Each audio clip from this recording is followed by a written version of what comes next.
Welcome! In this tutorial we will talk about light mode in Manikin. If you want to make changes to the lighting in your scene, click on the little sun on the bottom to open the light menu.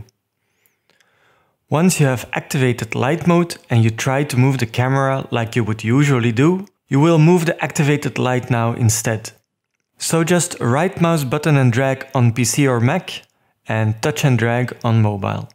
You can also move the light closer or farther away to its target by using the mouse scroll wheel on PC or Mac and pinch on mobile. As you can see, all buttons and functions in the light menu now have a yellow color. This denotes the light we are controlling right now. And Manikin contains multiple lights and you can access them by clicking on the first button. As you can see, there are 5 lights in total.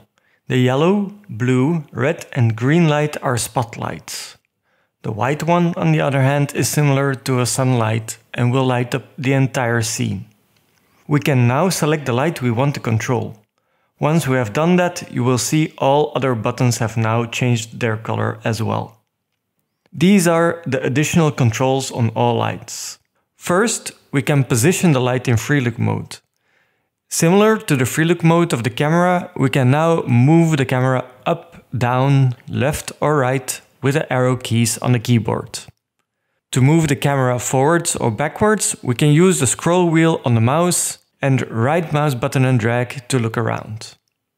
On mobile, you use a 2-finger drag to move the light up, down, left or right, a pinch zoom to move the light forwards and backwards, and finally a 1-finger drag to look around. Click again on the same button to go back to orbit mode. Next up is the target button. Click this and then click on any other part of the model or any other place in the scene to move the target of the light there.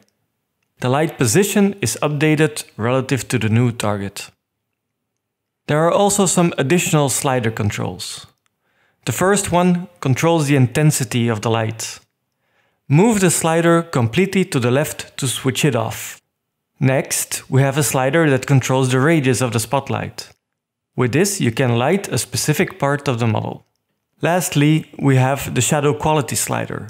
This will control the resolution of the rendered shadows and can be useful for older PCs or mobile devices to increase performance. Move the slider all the way to the left to deactivate shadows on that light. Notice that by default, shadows are only activated on the first light. If you think this video was helpful, hit the like button and subscribe to our channel. You can also view the full playlist of Manikin tutorials here.